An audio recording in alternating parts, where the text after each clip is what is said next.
Everyone. My name is Sean Laham from Self Advocates in Leadership, or SAIL. My visual description is a white middle-aged man with a gray sweater on. I have a picture of the SAIL logo and SAIL members in the background. Today's topic is all about supportive living and how this important program supports people in their homes. Just a few reminders today. Please use the Q&A box for any questions you have today. It can be found in the More menu, depending on how you are accessing today. We would prefer you only use the chat today for only the important links and for those that need it for accessibility reasons.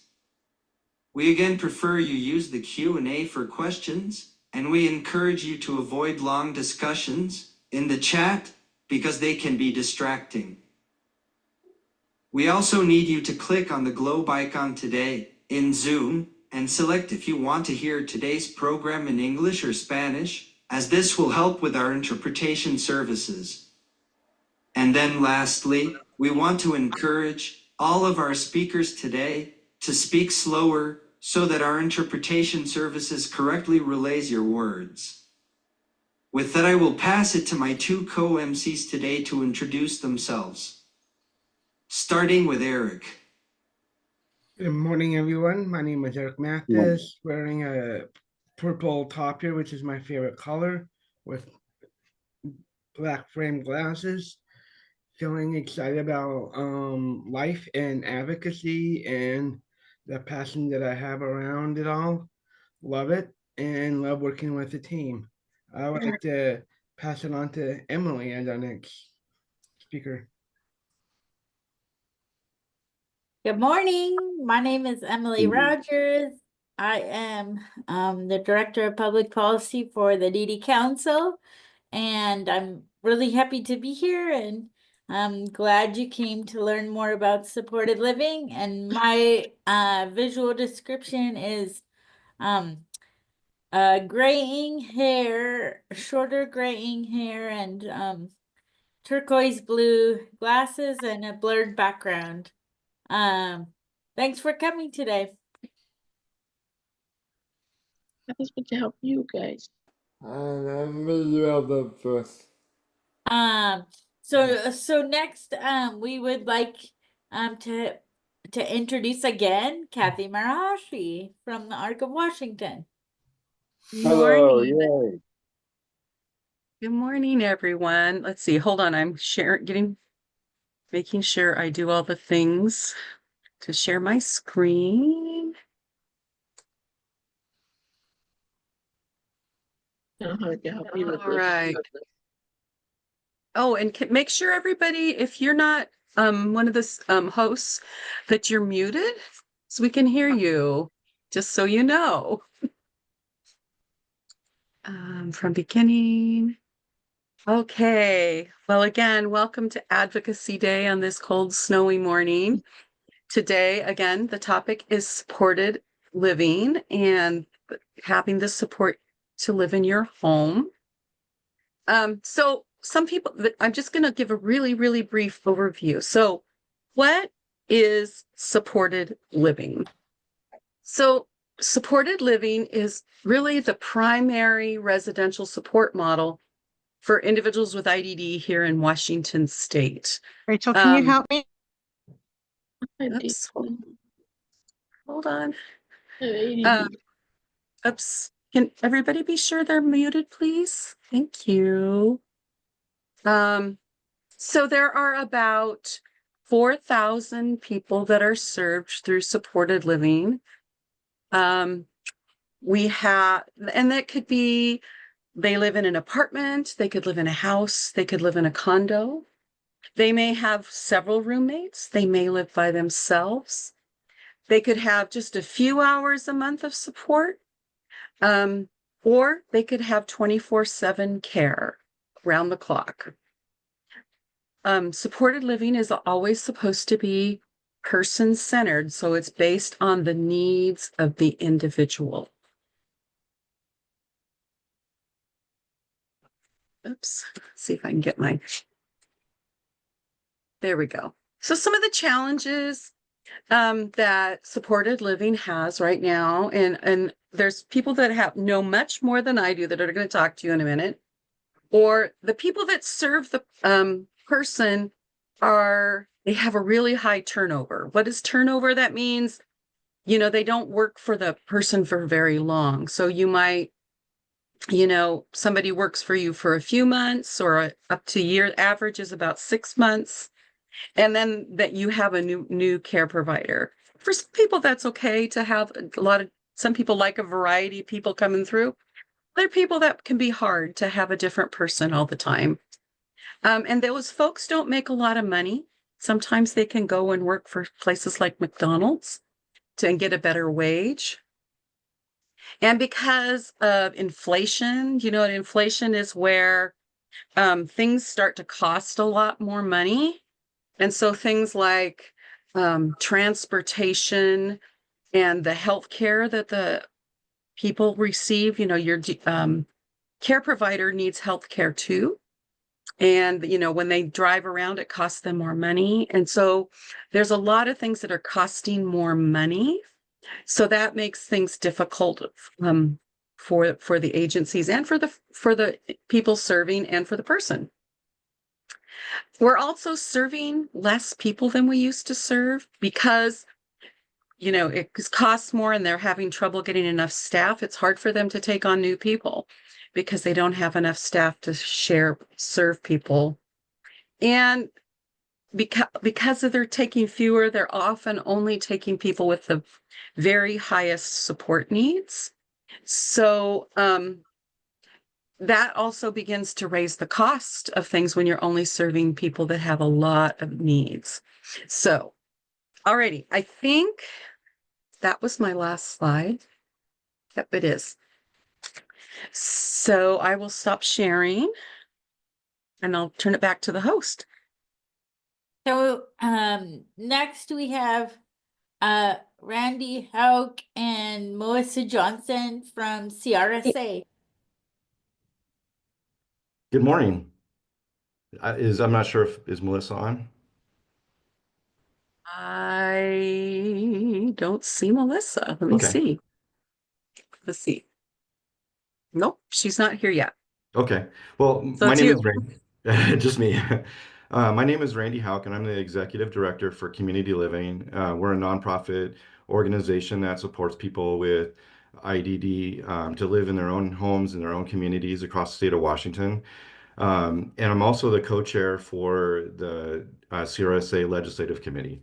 And so, kind of like what Kathy said, we do face a lot of challenges, and unfortunately, there's about 400 people that are waiting for services that have been approved for services that are still waiting to get into community programs. And one of the biggest challenges that we have is getting enough staff to support those individuals. I would say secondarily is finding appropriate housing that is affordable and usable for those individuals.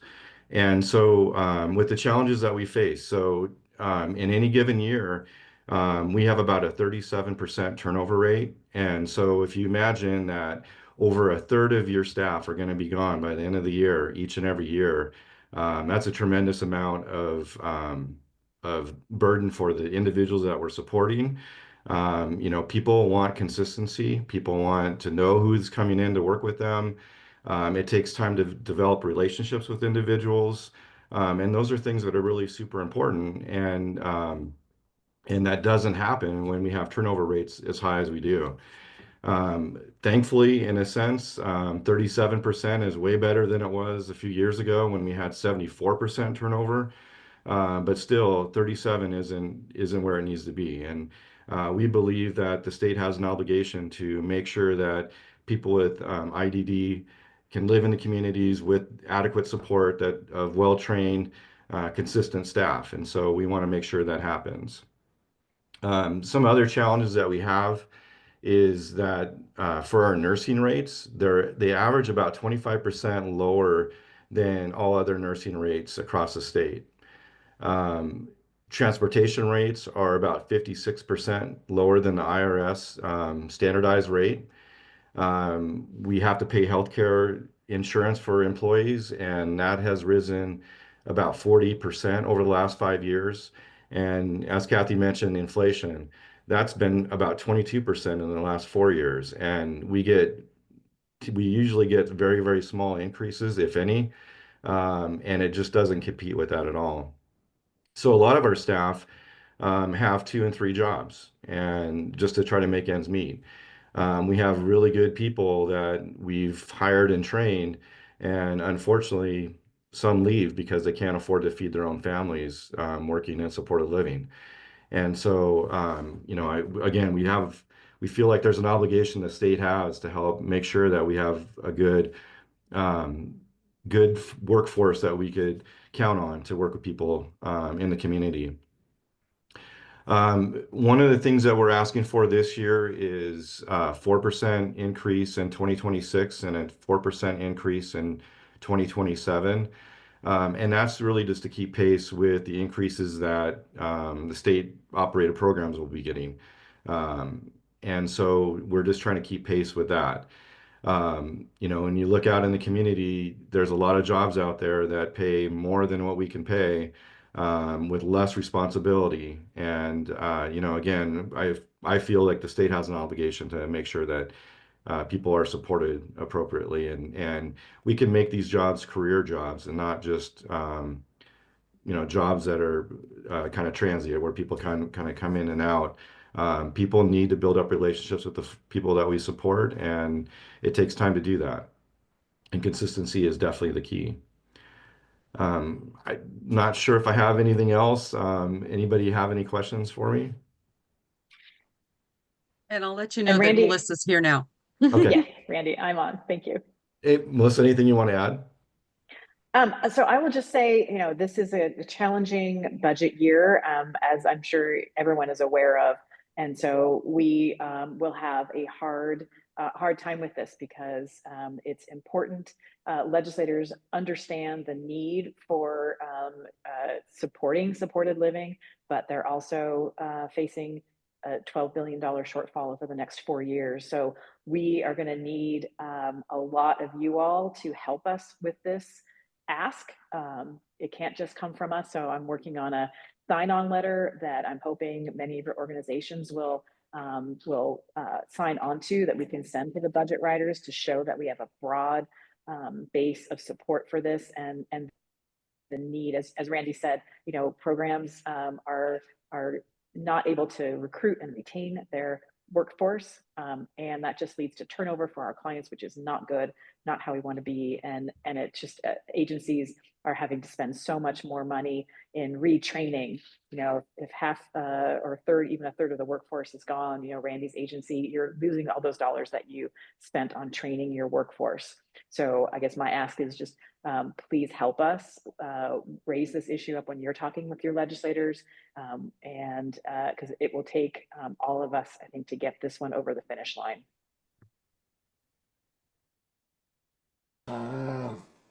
We have a question from Casey. Casey, go ahead. You mean from Carrie? Carrie's got her hand up. Yeah, sorry. Hi, thank you for calling on me. So, as some of you folks know, my daughter has been served by Community Resources in Olympia for 8 years now, and she's lived in the same house, had the same housemate for all that time. What I felt really strongly is that we are missing another voice at the table. We don't get to hear from the people that do the work.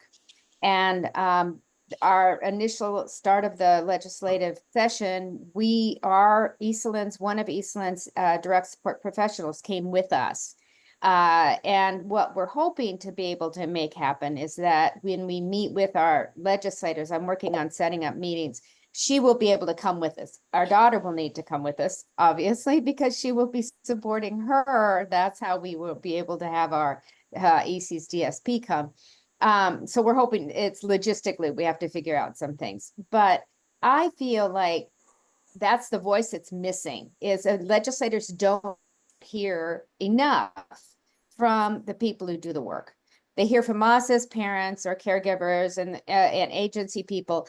But I believe if they heard the passion that comes through in some people's voices and why they do this work, that would be, that's just another part that's missing. I feel like that needs to be there in the awareness of the legislators. So I'm working on that as much as I can with my daughter's team, but just trying to get that idea out there as much as we can. Can we include the DSPs? Can we include these valuable people who do this work when we're talking to the legislators, when we're trying to impact policy? Okay, thank you. I think that's a great point, and it is very, very important, just like you said, for people that are doing the work and also receiving the work to meet with legislators, because that is the most impactful, I think. I've been doing this for a long time now, and that's what I would see is that the impact really comes from people doing the work and also the people receiving the work.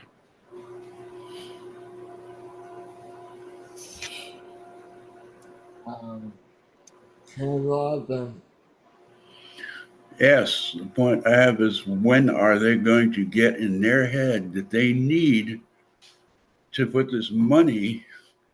It doesn't matter. It doesn't matter because, like I said, there's so many people that they actually don't want to do the work because it's not a wage deal. It's a wage war. And the war is that they need to start funding this now, right now. Thank you. Yeah, you're exactly right. We need to make sure that legislators understand the critical services that our direct support professionals are doing every day. I think that's integrated, and we try to involve our direct support professionals. We're working on with our media person to raise that voice in interviews that we're doing and op-ed that we're doing. So absolutely, absolutely. And then we have Stacey Oliver.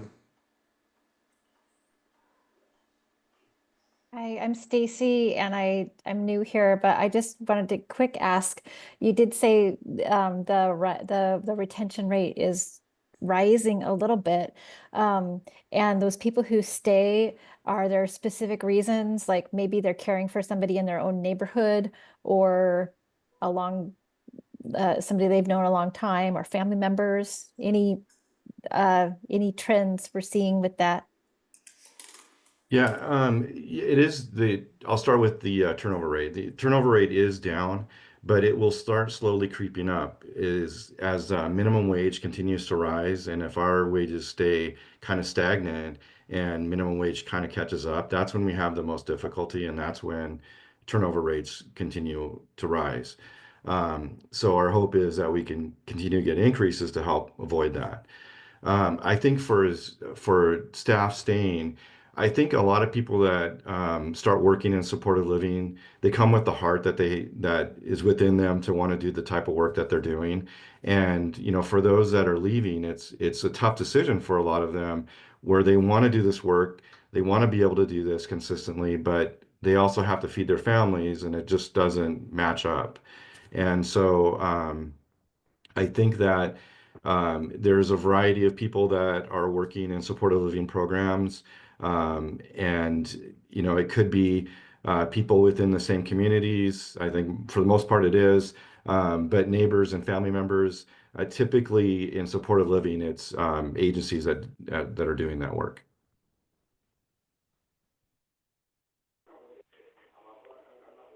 Could you, maybe you and Melissa could give just a little bit of historic piece around what happened during the 2008, 2009, the recession that we had and the impact that actually we're still playing catch up to, and the kind of what we're facing right now and how we need to be careful there.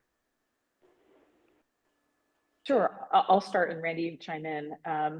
Those were dark days, 2008, 9, and 10, when we were literally negotiating a cut. Like they were saying, we're going to cut you by this percent. And we're like, please just cut us, by a lower percentage. So this situation we're in now isn't that, which is the good news. And since then, really, since our large investment from the legislature in 2022, when we got the 23% rate increase, that was kind of kickstarted the decrease in our turnover and our ability to recruit and retain. And so our message to lawmakers, we're trying to come at this as, we asked and you delivered. Back in 2022, you delivered that large investment. And it's working. Like what we said would happen is happening. Wages are up, recruitment is up, retention is up, and turnover is down. So we're telling our legislators, like, we don't want to go back to those days, and we don't want to slip back into, hovering back at, $18 an hour or $19 an hour, and as other minimum wage jobs are increasing. We want to tell them that what they have chosen to do has worked, and we just need to keep on this kind of positive upward trajectory so that as Brandy said, we don't lose ground, because every year that our increase is less than inflation, our agencies are losing money, and we're losing the ability to recruit and retain our staff. So we're trying to kind of build up the legislators and saying, you have done the right thing. Like, let's just, keep on. We've already cut our rate ask over half in response to the budget crisis. But this is not a time to just sit back and have nothing happen in the budget this year.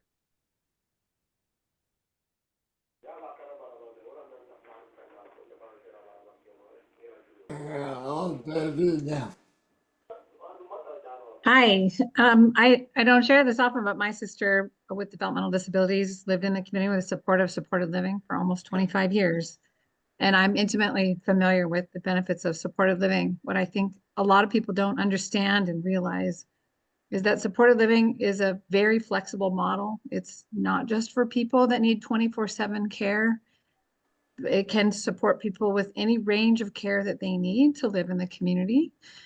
It's only been in recent years that we've really only served people in crisis. And it is, whether people understand it or not, or it was intentional, it is the main way in which we serve people with developmental disabilities to live outside of institutional settings. And unlike a lot of portions of our workforce, it's not collectively bargained. It's not like state employees or IPs in the home care industry. And that means that there's not as strong of a guarantee that increases, which is all about the cost of living. Can you imagine having a job and you never get a raise, or that you might be in danger of getting cut every year? That the only body that controls our rate is the legislature. Your legislator decides whether or not people who provide this incredible service in supported living get a cost of living raise or don't get cut. And that's why our voices are so important, because our workforce in supported living is pretty vulnerable. And it has served up to 4,500 people. That's more than any other residential service model that we offer to people to live in the community and outside their family home. And our numbers have been going down, which means our usage goes down, which is sort of like a cut in many ways. And so advocating for this change affects all parts of our system. And it's really important that our voices get used for it, more so than in many other ways around the service industry for people with developmental disabilities, because of that situation. So whether your family member uses supported living or not, it's very likely that someday they will. And it's really important that people look carefully at how this impacts the overall ability for people to live outside of institutional care. Baby. Wow, they do. We have a hand up on somebody on the phone. Yes. This is Andy Cutler. Yeah, go ahead, Andy. Hey, I'm also a client that is in supportive living, but in a 24-hour supervised program. And without the funding from the state, how are we supposed to live independently with enough availability of staffing? Oh. I think that is the question, and that's the stark reality that we need to paint for lawmakers and budget writers, that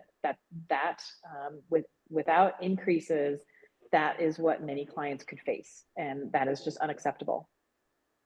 So what can our lawmakers do to make that better, especially in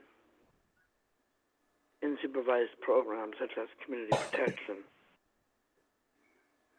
Right. So I think it's joining us in our efforts with the budget writers and lawmakers in general to raise this issue, because there are so many other budget requests that are going to be coming forward, even in the other human service areas. And so we need a lot of help kind of raising the noise on our issue so that legislators are hearing it from agencies, from family members, from clients, from direct support professionals, so that they can't ignore it and they can't say to us, well, we never heard about this. If we had known. So we need to make sure that we are doing everything we can to raise the voices of everyone that's affected by this funding. So, reaching out to your own lawmakers, we're doing a sign-on letter to get to the budget writers. We can help with sample emails, scripts for you for talking with your lawmakers. I mean, it's that direct connection with your 3 lawmakers to let them know that you are a constituent and this is your top priority for them to do in the budget. And the more people that are engaging with that and sending that message to your legislators, that's how we elevate this and get it into the budget. Exactly, and also for public transportation as well, because I live in Snohomish County in the Everett area, and there are bus stops that don't have any proper seating for people with disabilities, and so what can our legislators do, making sure we have seatings for all city bus stops in city of Everett? I just have a problem, but we do need to move on to the next discussion, but we will have time. We will have time at the end for more. Okay. One more comment about that. So, because we do need to move on, but like I said, at the end there will be more time for other thinking of the family for coming. Thank you so much for having us. Yeah, so next. This is Sean. It's now my pleasure to introduce Sean Bouneprise, the Executive Director of the Supportive Living Agency, COCUA Services, which is located in Thurston County. Sean will discuss the importance of supportive living. Welcome, Sean, to Advocacy Day. Thank you. Thank you, Sean. Can you guys see me okay? Yes. Okay. So I appreciate Hi, you this is inviting Stacy. me to speak today, and I see some of our folks are on this Zoom. So nice to see so many people on there. It looks like we have at least 80 people today. So I wanted to tell you a little bit about the agency I work for, a little bit about my history, and a little bit about how important it is for the budget to be recognized. So I work for COCUA Services. We're a supported living agency in Lacey, and we've been in business since 1990. We've been incorporated since 1997 as a nonprofit. I started my journey back when I was 20 in 1997 in Aberdeen at a group home association down there. I was a support professional.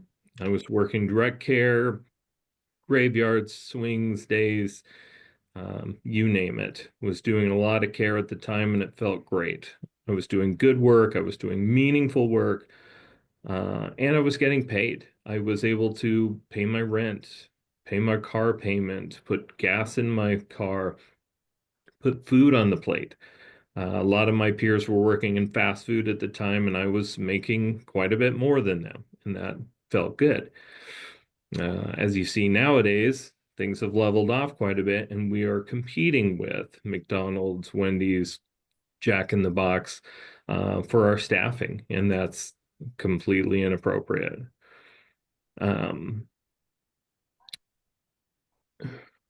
Yeah. So through the years, as I've worked, I've moved into different positions. I've seen the budget kind of come and go. When I first started, it really felt like the state had a spotlight on supported living. It felt very supported. I felt supported by my agency as well as the state. But over the years, I've seen that decrease more and more. I've seen other states kind of catch up and bypass COCUA as far as, or Washington State as far as their supports for supported living go. And then we had the Great Recession, 2008, 2009. We saw our rates get cut. We had to make a lot of tough decisions here as an agency, and our clients really suffered the brunt of that. We worked our way back through, and then all of a sudden, COVID hits. Through COVID, something called the Great Recession hits, and we had a lot of our staff leaving for better paying jobs, leaving for more benefits than we were able to provide them. And again, our clients bore the brunt of that change. We worked really closely with our legislature to try to get some more funding. We eventually got some a few years ago, but again, it's dried up. We have cost of living increases. I just got off of a meeting this morning about our health insurance that we need to provide our staff, and that's going up. They're saying that a lot of companies are hitting in the high teens, 20%. One agency was 40% increase to their health care. That's unsustainable at the rate that we have. We're going to have to make some really tough decisions that are going to, again, impact our clients. And I don't feel that this is manageable, and I don't feel like this is sustainable in the long run. So glad to see everybody here. We need to be fighting for this. We need to ask for the legislature to recognize who we are, what we need, and to increase our rates. I stand with CRSA. The 4% increase is great, but I really feel like it needs to be more. And we need to, again, pull that spotlight back towards this service and have this be an ongoing yearly increase. So that's a little bit about me. I'm going to introduce a colleague of mine, somebody who is a recipient of our services, but also a member of our board of directors here at COCUA, and that is Miss Julie Clark. I see Julie on the call. And I will be, maybe do you want me to throw the video? Or do you want to do it live? You can do it either way. Do you want me to do the video? No. I got it. Oh, no, okay. Go ahead. Yeah.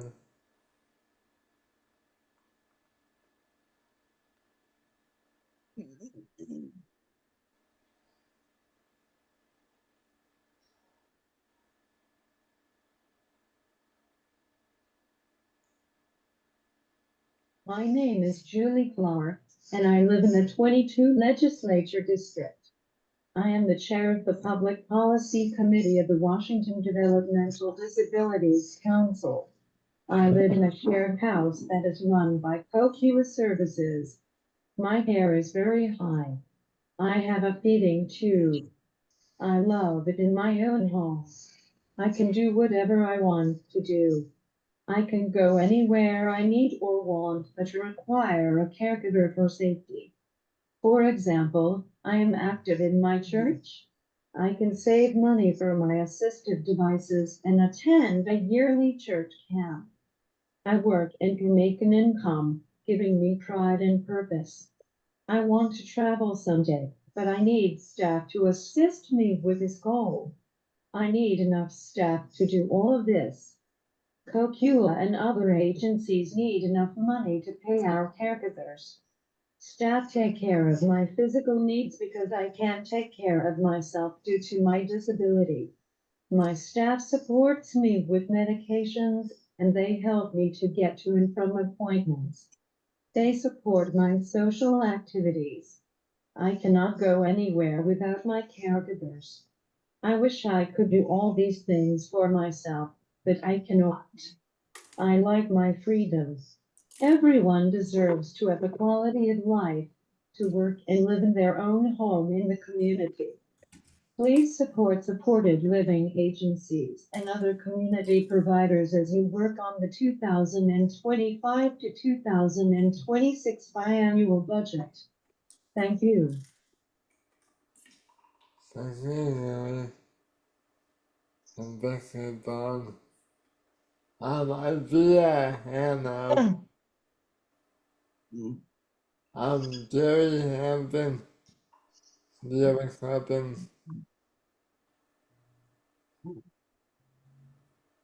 Jerry Hampton.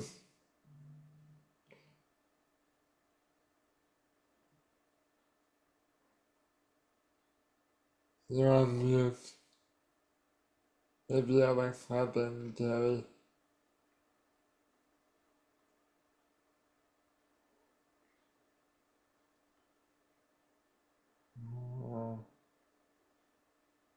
That's Hi. Well, thank you, Don, and thank you, Lily. I'm gonna pass it now to Eric. To the next one. Well, I would like to introduce someone that works for the King County. He's a direct support person, and I'm going to do my best to pronounce his name. I apologize if I say it wrong, but his name is Elaman Marnena. If you want to talk a little bit about what you do Yeah, around supported. Thank you. yeah, Eric, thank you. Thank you. Yeah, Element, Marina. Um, yeah, I was a DSP before, and now I'm the healthcare manager for King County. And I'll give you a perspective more of the DSP because I experienced it on the front line. And I have seen dedicated I have seen like firsthand of dedication from our caregivers, and also witness the struggles that comes with low wages and turnovers and the growing challenges in our field that Kati and Randy talked about earlier. And as we yesterday, I was just reading the rate for Seattle, and it's $20.75. That's nearly what many DSPs are being on, and why it sounds like a fair wage and Son talked about doesn't it realistically form like it doesn't really um cuts the corner of the jobs that they do. And there have been a lot of rise in living inflations continues to drives, and grocery transportations and even childcares are like significant increase, and it's making the caregivers to sustain themselves with these wages alone.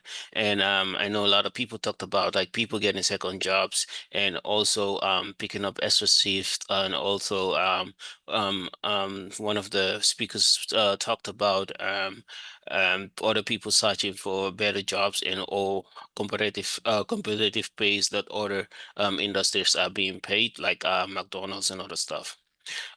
So this turnover does not just affect staffing issue, it impact directly to our individual with the individual that we serve. Um, when a caregiver leaves, the people we rely on lose trust and familiar faces. Just a couple of months ago, one of my participants turned 60. That's our client. We call them participants, called 60, and he was like really, really excited with the services that we provide to him, and he confided to me like he didn't think that he's gonna live this long because of the services that the caregivers that a caregiver provide to him is the reason why he's still living and happily, and he's living his best life, and he wants to continue keeping his staff. And but some of them don't really stay long in this program, or like which cause the routines are being changed, and also they pivot back into their regular baselines, and they have to start fresh with a different staff. um and also, we also see an increase in staffing issue that programs usually have. It's all because of the pay, and individuals we need left support and wanting support, and sometimes we with no care when it comes to staffing. Um, I see if we address this issue like low wages, burnout, and stinking workforce, the crisis of will only be better, and we cannot continue to ask people to do this critical demands workloads. investing Investing in my phone is being ringy. See, participants are more demanding as the day goes. So my day is like always busy trying to suppose the participants or clients that we usually serve, and I see the DSPs are well knowledgeable and well passionate about the work that they do with our clients. But like people, we're in the industry where people needs to be more more compassion to our clients, and they build those kind of alternative relationship with their clients, and the bonds that they kind of build with them. If they leave their clients with crisis. The clients usually miss the people that they are working with, and all we don't have a strong stable workforce, and I see it entire system. The more of the individuals we're talking about, and we need to do better. I mean, when I said we need to do better, we need to do better and start valuing and properly compensating those who makes care possible. Thank you. I'll take any question. Great job. Thank you. I see a hand up, and then it's Terry. Hi, my name is Terry Hanson, and I work for the Arcabot County, um, and I also get served by a residential agency in Belgium, Washington. I wanted to come on and tell you part of my story about supported living, and that is the importance of um, having the ability to have um, the support staff, as we call it in our agency, who get compensated for what they do for us on a daily basis. And the idea that we as clients don't really get a say of how we are being um, um, not neglected but treated by the state because we're too short-handed. So the support agency and our staff really need to be looked at as they provide the necessary um, support to the clients and who deserve the necessary raises just like everyone else. So let's try to get together and tell our stories to each and every one of our legislators on how important it is to keep consistent staff and that changing staff consistently is not healthy for us as clients or the agency. Thank you.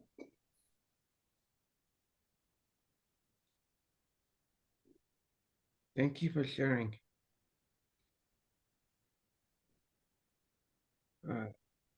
Kathy, is there a video that you want to share that I think you have? I do. Just a second. Let me get it set up. Okay, cool.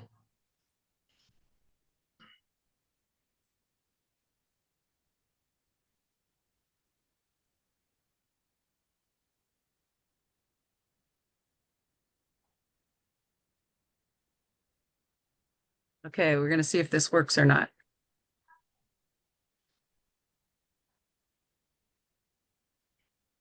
This is all the way up.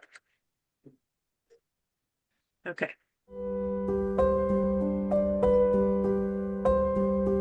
Hi, my name is Bao Lei, and I'm a coordinator for the Support Living Program with the King County.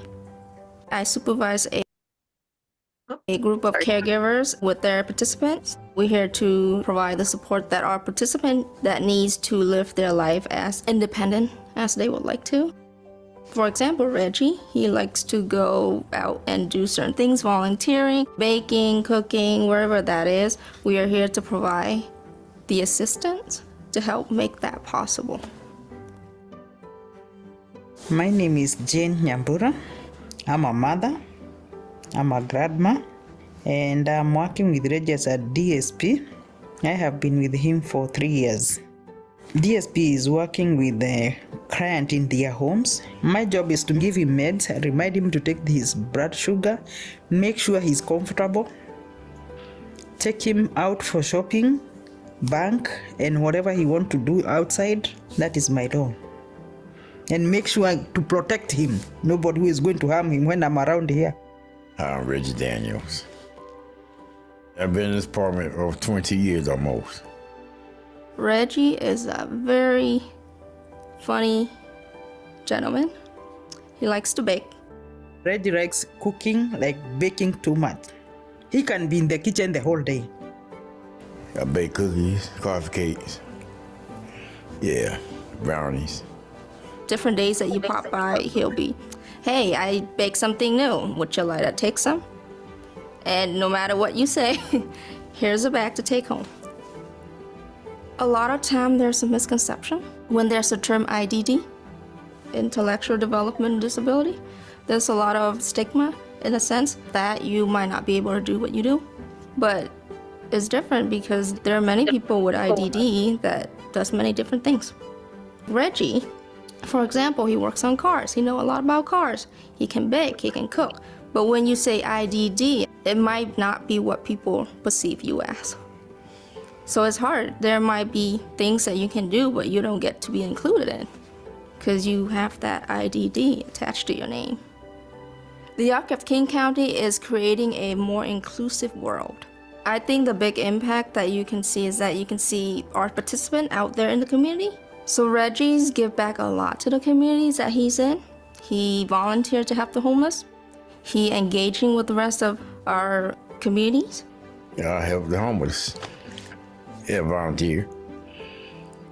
Yeah, they're homeless. They're hungry. Doing what he loved to do, cooking, baking, and sharing the love in his own way with his group of caregivers, his staff, or his neighbors. My work is to help the client to live a good life for the time I'm with him or her. Reggie is living a good life. To me, he is living a good life because he has help. He's not alone. When you support the Arc of King County, you are supporting our participant to live the life they want.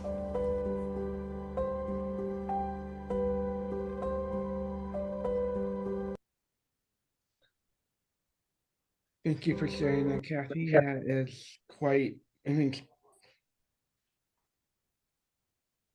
I And know I what to just say what I want to say there, but with the right heart.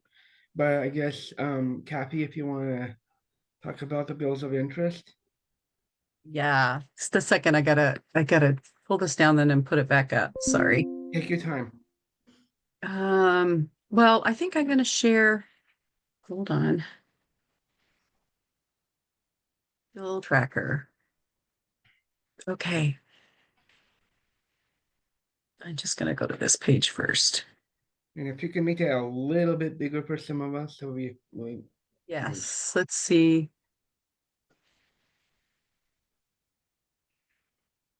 Zoom it up a little bigger. Can you see that now? Is that still too small? I could see it, but I don't know about others. It's kind of in between. Okay, I'll make it bigger. Thank you. Now go right ahead. All righty. Well, thank you all for being here, and thank you, so many of you, for sharing your stories. So important, and really appreciate that. Because that's what it's about, is, our lives on a day-to-day basis. So some of the bills, this is a little bit of a quiet week. Last week was there was a lot happening. This week's just a little bit quieter. But here are some of the bills that are up and coming, you should know about. Let's see. There's around housing, there's a bill around accessory dwellings in rural areas. It hasn't had a hearing yet, so that might be something you want to pay attention to. We're still looking at that bill. This week there were hearings. This week and last week on the bill 1217 and 5222, which was around rent stabilization that would limit rents and fee increases for individuals, and giving proper notice around rent. So sometimes if your rent gets bumped up, it would give a little bit of protection for individuals to hopefully mitigate some of that. So again, those bills are both heard, so you can let your legislator know if you want to see those bills go forward. There is, let's see, 1390 is a bill that repeals the Community Protection Program. And it was heard last week. And this Friday at 8 in the morning in House Early Learning and Human Services, a bunch of our bills are going to be what are called have an executive session. And that's where they decide whether the bill gets to move forward or not. So they've already had a hearing, they've listened to everybody's testimony, and then they decide whether they're going to go on. Most of them are going to move on to what they call the fiscal community, which is where they talk about how much it costs. And then it would have another hearing there. 1390 is one of those bills that has an executive session on Friday. And again, that bill repeals the Community Protection Program. There's a couple of bills, 1472 and 5393, that would close Yakima Valley School and Rainier School. And they don't have hearings yet. You may want to let your legislator know how you feel about that. I think today's topic is really important in relationship to that. We need to make sure our community services are solid and that we have lots of people that can do, or agencies that can do supported living, so that as people come out of institutions, they will have places to go. So that we want to enlarge our community and strengthen our community. So those two things, even though they're not the same, they kind of are related. So we can talk about that. Let's see. There's a bunch of education bills, and Ramona, are you here? I always call on you for this because you're so good on it. Do you want to give an update of what's going on this week? Oh, goodness. There's a lot, right? There's a lot going on. I have to remember. It already feels like 3 weeks ago.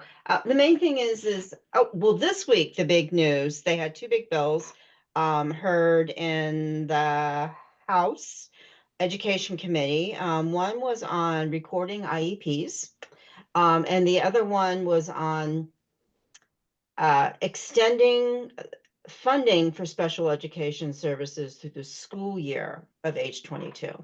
And last year there was a court case. The special education services used to end at 21. There was a court case that said, no, they have to go to the birthday of 22. But it's very disruptive to be in school part of the year and be told to leave. So that had a hearing this week. It had a hearing earlier in the Senate. So that's a big bill for a lot of people, especially people with IDD. These young adults are in transition programs, so it's very helpful for them. So we're hoping that gets support. And the IP one is very popular with parents. It simply says parents would have the option to record. Right now they can request it, but often their requests are denied, and this would just basically give them a legal right to have a recording of the IP meeting. And that's what was new this week. All righty. And I know there's several bills that are talking about funding. I think they're all probably starting to land in appropriations. Is that right? Yeah, well, on the House side, they went straight to appropriations and they were heard. There were several. And on the Senate side, they heard them first in the Policy Committee, and then they've now been referred to Ways and Means. They have not been heard yet, but they do have both houses seem to have some sort of package. But they're very expensive bills. So we will see what happens. Okay. Great. Okay, so let's see. Here are some of the other bills. There's a bill 1158 and 5428 that moves community inclusion from the counties to DDA for administration, and it does some other things as well. It had the House bill had a hearing and will be heard in an executive session this Friday. 1493 has not had a hearing yet. That would change the age that people could receive employment services on the waiver. So if that's important to you, you need to talk about having a hearing there. Again, 5125. This is also this is a bill that comes up a lot, that would change the rates for supported living, and this is supported living, to in Snohomish County to reflect those in King County. So if that's important to you, especially if you're in Snohomish County. Here's another one. The 1130 was about waivers and prioritizing, if there's, a wait list for waivers, who would have a priority to receive a waiver. And one of the things that it does is really emphasizes people who are over the age of 45. the rules say they can't say senior families, but they can call out the age of the person. So that's their way of trying to get to helping senior families get a core waiver, which usually means that they would get the support services from supported living. So we think that this is important. Again, an executive session on Friday morning. The paying parents of minor bill have had hearings in both the House and the Senate. The House bill has an executive session this Friday at 8. This is a smaller group than the bill from last year. It's folks that are in, they call the E or the high E category, that would be receive those, they would be allowed to be paid. So, Josie, do you have a question? I kind of had something. It's not a question, but it's more of something I wanted to say. Is that okay? Okay. I've been getting DDA services since I was 19. And I was so I was younger than 45 because I'm becoming 45 next month. Yeah. What does that mean for me? This bill, well, that will, do you Just receive because you supported? said the number 45. That means that if you didn't have, do you have a core waiver now? Yes, I've been on the core waiver. I've been on the core waiver since I was 25. Okay, so it would not apply to you, but if you didn't have a core waiver, it would say now that you're 45, you would have a priority to be on a core waiver if you needed it. Oh. Okay, that's Okay. what it would do. All righty. I'm sorry. That's all right. So the other bill is 1344 that increases access to respite. What it does is it takes, you have a silo of respite hours for people on the basic plus, and I think on the SIBS waiver. And then there's also a silo called aggregate services. Right now, respite is not one of the services on aggregate, and this would add it there. And what that would do is allow you to use all your respite hours that you were assessed for on the respite side. Plus, you could also use that aggregate services budget for respite as well. And a lot of people want more respite. So it's a way for families to get more respite for the person, without, it would cost money, but it's still within your budget, if that makes sense, to be able to use that. It's just a different way to be able to use a services. Maybe the other services on aggregate aren't things you want to use, and they want to use it for respite. So it had a public hearing last week, so we'll see how that moves. I think it's also one of the bills that's has an executive hearing this Friday. This is 1470 is a bill about the no paid services caseload. And, a couple years back, we advocated for, used to be those people that had no case management. So they just were on a long wait list, or they didn't receive any services. We said, we think those folks should have a case manager, or at least enough case management to determine, do those people need something, or, need some sort of support. And so they added some case management there. This bill would repeal that. It would still keep some, as far as people that like initially connect with them, but it wouldn't give any ongoing case management. And we think that's problematic. So the rare disease bill 5064 and 1238 both had hearings, and I think one of them has had has moved on to the next level, to House Appropriations, which is cool. And let's see.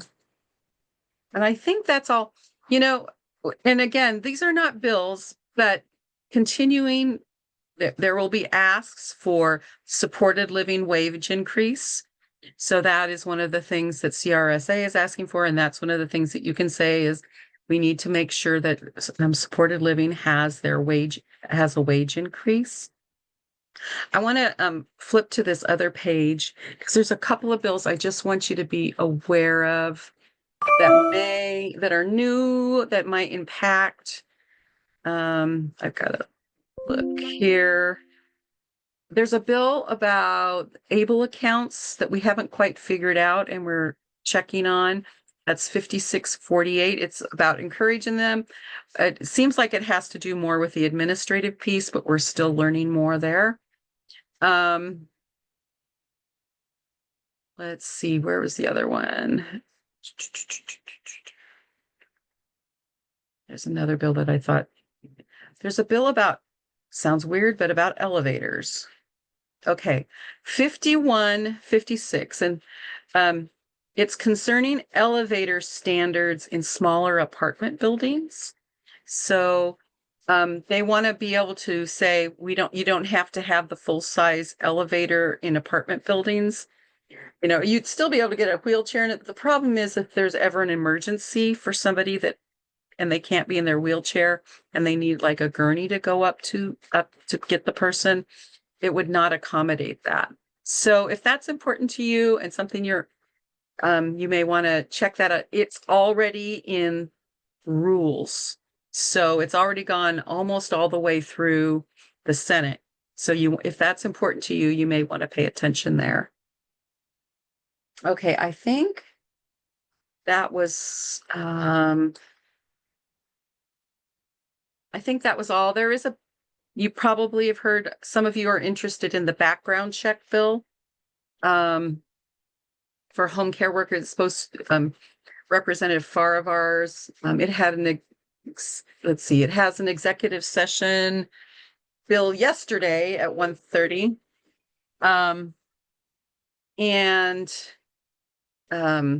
So if that's important to you and you're paying attention to that, you may want to check in on that bill as well.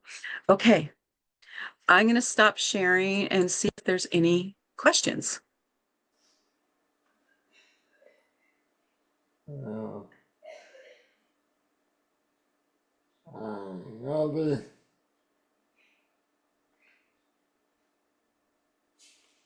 Nobby, do you have any comments? Yeah, I do. Sorry. Kathy, is there any way I can call you later after this meeting, or do you have time on the Zoom after this meeting to talk? Sure. Or Sure. something? I have a bunch of questions. I just don't Okay. want to hold up the meeting. Okay, we can chat later. Thank you. Okay, sorry Stay on about after. that. We'll talk. Mhm. Let's see. Kathy, there's a question in the chat about how to get your bill list. And just so everybody knows, that lives on the Arc of Washington State's website. So if you go to arcwa.org, and we'll put it in the chat, arcwa.org, and you go to the advocacy tab, drop down, and there'll be a bill tracker. And everything Kathy just showed you is right there. Yep. And now, it used to be I just upload it once a week. Now it's live. So it can it stays that, as I make changes during the week, it changes with it. So it's not, and you can download that if you need to print it out as well. Yes. Yeah. Okay. And thank you, Sean, for putting in sales bills of interest. Yeah, and I'm doing the same thing as Kathy. I'm uploading them to the website to Google Docs. So it'll be live. Yeah. I usually modify live on Friday. Yeah. So there's a lot going on. And so with that, go ahead. After Sean, I have one more thing that I want to share with you. Okay. I do see one hand up. Lisa, and I'm sorry, but I can't pronounce the last name. But if Lisa, do you have a question? Yes. Go ahead. Okay. Doma, you got a question? Yeah. How can we help? How can we help get? How can we help SA get more money? How can you help them get more money? Yeah. Yeah, that's a really good question. I mean, I think one of the things is to talk to your legislators and tell them that your service is important to you and that, you know, you need to make sure there's more money for supported living. And, you know, sometimes they're going to talk about how should we do that? And that may mean they'll say, well, how do you want to, what they call raise more money and figure out ways? We'll probably see some different things there. You got a sign there? Can we see? Yeah. Yeah, they do. Here's one of them. There's one of them right here also. Can you read it? Oh, we can't see it all. Okay. Make a way for more DSP pay. Ah. Fantastic. I love it. Okay, here's another one. I do it for the money said say no to DSP forever. Great. This do not take money away from we need it for our disabilities. Yeah. Awesome. Fantastic. So I know some of you were, there had been a rally planned for today at 1 o'clock or at noon with supported living, but a couple things happened. First, it got delayed. And you know, you look out today and there's snow. It wouldn't have happened anyway on today. But they're yeah. But it's going to be rescheduled tentatively for the 5th of March, but we're waiting to double check that. So hopefully we'll have better weather and you can all join us there. Those are fantastic. Hey, Kathy. Uh-huh. I'm sorry to say this, but on the 5th of March, I will be 45. Because my birthday the day before, I will no longer be 44. That's great. So Happy you birthday. can all sing happy birthday to me if you want to embarrass me and make me There turn you red go. and blue. I'm giving you permission. We'll have to remember that. And my birthday's on March 3rd, 2 days before, so you can also sing happy birthday to me as well. Let's do that. I'm gonna throw the video now. Happy birthday to Courtney. So let me do my bottom. We will get back to the birthday.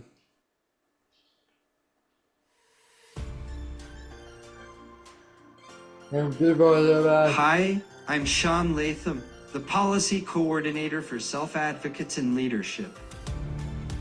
And I'm Jessica Renner from Self Advocates in Leadership. We want to thank everyone for taking your time out today to join us for Advocacy Days. We're here to talk to you about how to become a trusted resource for legislators on issues affecting your life. Even though your elected officials represent you, they can't do this very well if they don't know what you want. We want to encourage you to contact your legislators throughout session, but especially this week, about the issues that matter to you. That's right. With so many topics for legislators to learn about, your knowledge of developmental disabilities helps them to do their job. You are the expert in telling your story and how it relates to decisions they are making. Here are some tips to help you make the most impact. Your time with legislators, staff, or aides is short, and your message should be too. When you communicate, sum up what the issue is and why it's important to you. Have a specific request related to a bill or budget item. Attack the problem, not the person. Follow up with a thank you. By doing this, you greatly increase your credibility and strengthen your legislative relationships. Bottom line, stick to what you know, which is your life, and how the issue affects you. Here are some ways that you can reach out to your legislators. You can email them and their legislative assistant about your priorities. You can contact them through the legislative hotline phone number, which is 1-800-562-6000, and ask to leave a message for them. You can also share your opinion on a particular bill by using the hotline. We also encourage you to request either an in-person meeting with your legislators or a meeting with them over Zoom or Microsoft Teams. Please reach out to the legislative assistant of the legislator to request a meeting. You can watch the legislature at work on TVW, either on your TV, if you have the channel, or online at tvw.org. Another way you can participate is by signing up to testify at legislative hearings. For each hearing, you can sign up for the individual bills as pro, meaning you are for the bill, con, meaning you are against the bill, or other if you have concerns with the bill you generally like. Let me now take you through the process using the Washington State Legislative website that can be found at leg.wi.gov. On the website under the menu, click on the menu item that states Bills, Meetings, and Session. From there, scroll down to the section titled Upcoming Committee Meetings and click on the link titled Sign into a Committee Meeting. Next, choose if you are testifying in a House hearing or testifying in a Senate hearing. We all have the choice to testify in person, testify by video remotely, or we can submit written testimony or just state what our position is on the bill. After you pick one of the options, you will be taken to the form to register. You will need to fill out your position, your name, your email, your address, your phone number, and your organization, if you are representing one. It also asks you if you will testify on a panel or not. If you are testifying on a panel, it will ask you to fill in the names of the other panelists. The other box to make note of is the pronunciation box. If you want your name said right, you can sound it out in that box. Please check the box "I'm not a robot" at the end of the form, and then it's time to hit Submit Registration. Once you submit your registration, you will receive an email from a committee staff email address. Please read this email carefully and add the meeting to your desired calendar using the links in the email. From there, make sure you are ready to testify. Don't forget about social media. A lot of legislators have accounts on Facebook and Twitter where you can comment or watch live stream chats and virtual town halls. It's so important to stay informed and involved. Participate in virtual advocacy days, sign up for the ARC of Washington's action alerts, get updates at arcwa.org, and follow on Facebook. Connect with local parent and self-advocate groups. And remember, change is made by those who show up.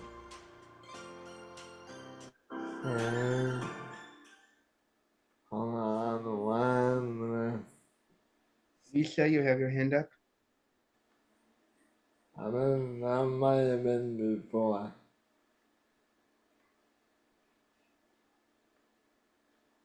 To put her hand down. So let me play my. This is Sean.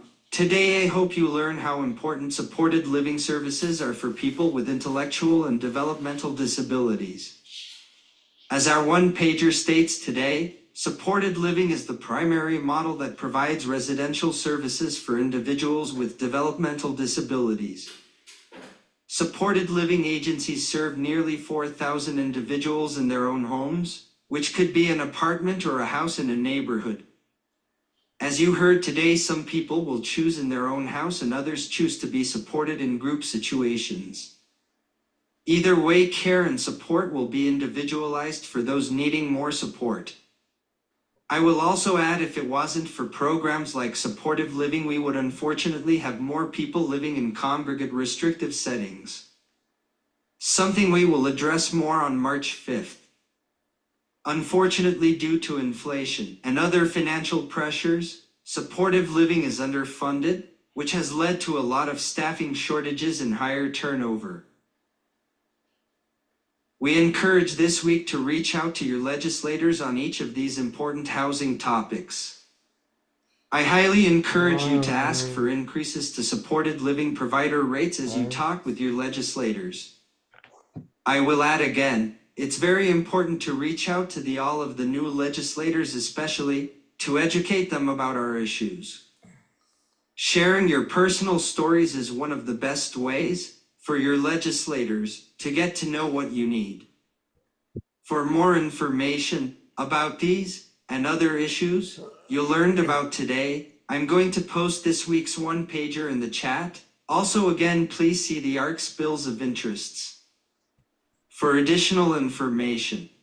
And before I do my last thing, I'm gonna turn it over to Stacy.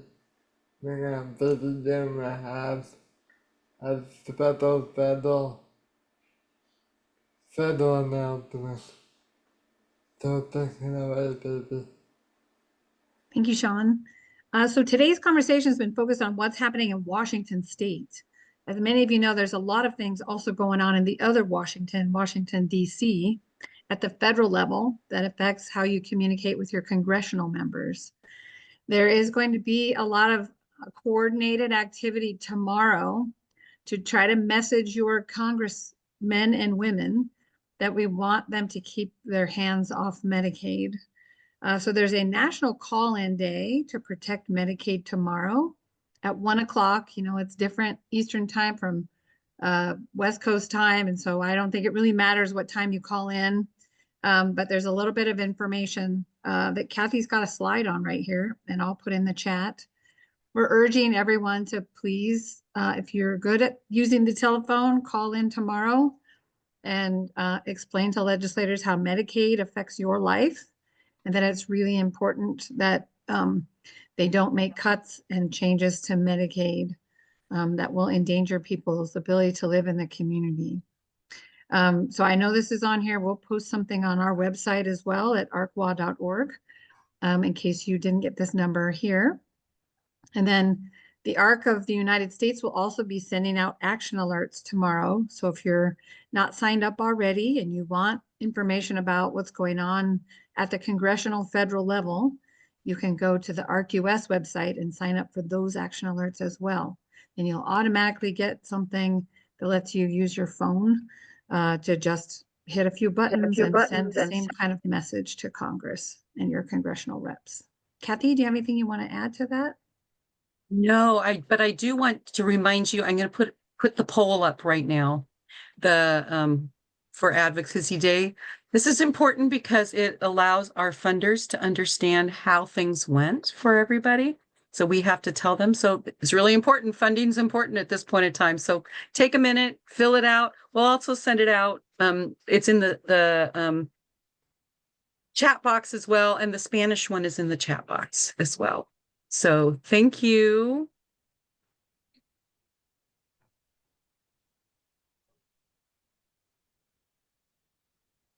So that happens tomorrow, Stacy? The call-in? Yes. Mm-hmm. Yes, tomorrow is the call-in. Do we look up the time for 1 o'clock on the East Coast, or? Yeah, you can, if it's 1 o'clock on the East Coast, it'll be 10 o'clock in the morning here. And I think they're hoping to sort of flood the hotline. But again, if you can't do it right then, it's okay to do it at a different time.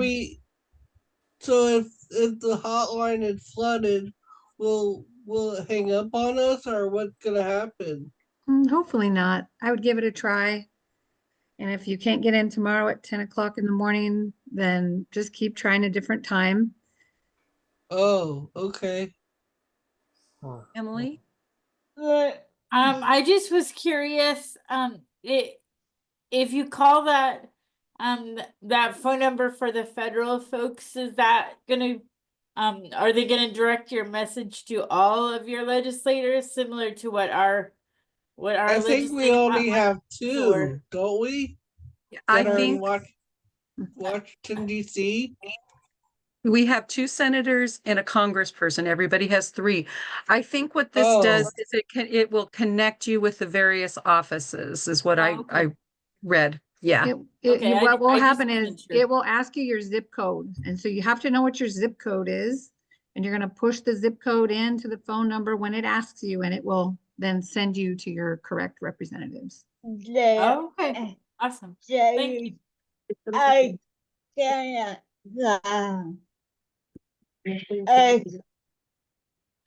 I can't let go. Julie, are you saying you can't call? Right. Right. Some people, it's hard to use the phone. So if you sign up for the action alert at the Arc of the United States, you'll get something in your email or something on your text that you could use instead of using the phone. Oh, really? And your Yes. staff can help you too, Julie. Can make sure of that. Yeah. All right, well, thanks everybody for coming. We will be around for a few minutes to answer questions. Please finish the poll if you haven't already. Would appreciate that. Thank you. Yeah. Thank you, Kathy, Sorry. for. Thank you, Sean. Thank you, everybody.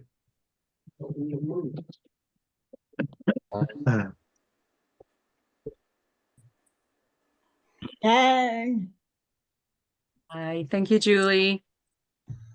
Thank you, everybody. Have a great day. Thank you, everyone. You too. Bye.